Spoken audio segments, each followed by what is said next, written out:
The Defend Our Democracy movement has launched a national civil society campaign, Election Watch. The campaign is aimed at observing and pronouncing on the integrity of the upcoming elections next year. Let's bring in SABC News reporter Natasha Phiri for more on this story. Good afternoon, Natasha. Tell us more about how the integrity of the polls can be upheld. Well, thank you so much, Francis. You're quite right there from your introduction.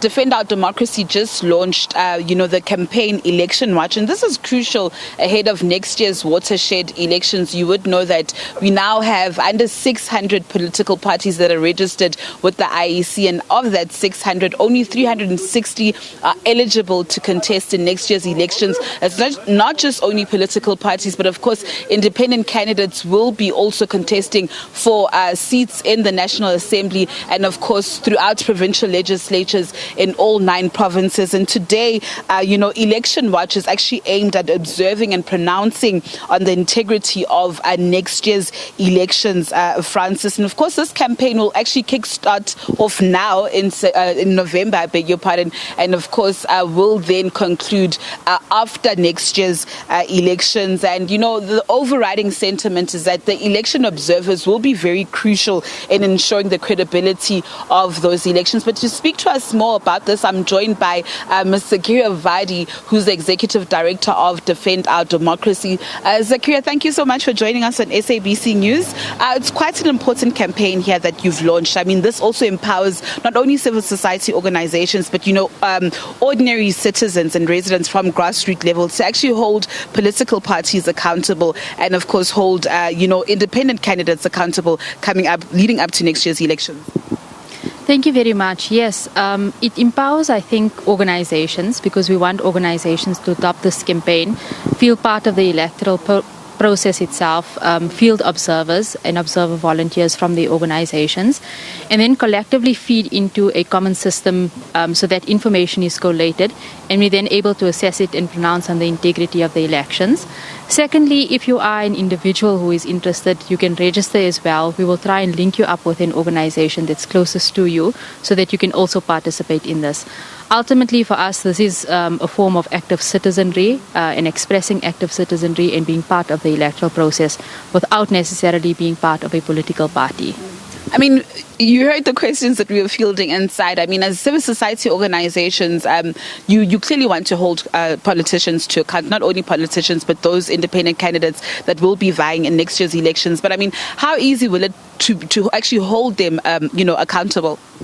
Accountability is never easy. I think that there's a lack of understanding of existing accountability tools in the country, but we need to develop new accountability tools. But there are easy ways of doing it. For example, scrutinizing candidates' lists, for instance, seeing if there are people who have been, for example, implicated in the Zondo Commission report, others who may be implicated in other reports. And I think based on that, people need to be empowered to make their own assessment of political parties and the candidates that they are fielding. And what's interesting about this is that you'll also be working with the Electoral Commission, and I liked what Mr. Phiri had to say inside, that you are somewhat the ears and the eyes of the Electoral Commission. Yes, so we do have to work with the Electoral Commission. They accredit observers to go into voting stations, and it's really within the ambit that we then field observers.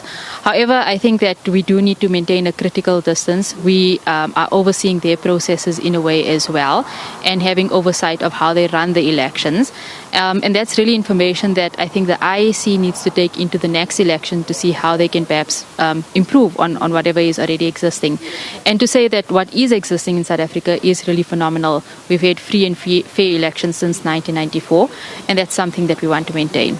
And I mean, for those who are interested in becoming election observers, just take us through the training process. But also the critical point is that not everybody can be an election observer. Remember, they need to apply, register, and they will be vetted by the IEC as well. Definitely. I mean, you can go onto the Defend Our Democracy website. You can register your details there. If you're an organization, you register with the IEC as well. But it's really about cumulatively, anyone can be an election observer. You don't necessarily have to have any particular training, before you apply for this process.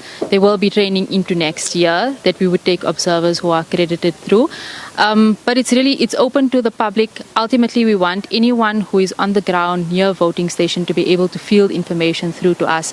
And I think it's collectively how we uphold democracy, and it's something that anyone can really contribute to. And also, I mean, I've heard various speakers just encouraging more young people to actually go out in their numbers to actually vote in next year's elections as well. What campaigns will you be embarking on as Defend Our Democracy to actually encourage voter registration? So this is part of the messaging of this campaign, encouraging people to go out and vote. It's extremely important to express it's a political expression that you are undertaking, and it's really your expression about the vision for the country going forward. So it's very important for young people to come out. But there are existing organizations, for example, Groundwork Collective. There are others that are involved in this work, encouraging young people to go out. And those are the lead organizations, and we would encourage people to tap into their work and see how best to then take it forward. And just lastly, Ms. Phiri, let's just look at maybe in terms of logistics, how many people are you looking to recruit? How many people do you have so far? So there are 23,000 odd voting stations in the country. For this election, we're not able to get all of those voting stations covered. We're aware of the time limitations. Going into 2026 and 2029, that may be a possibility. But for now, we think we should be able to recruit 2,500 organizations at the very least, and they can then perhaps field observers, whether it's one observer per organization or 100 observers per organization. That's really up to the organization itself. So those are the numbers that we're looking at.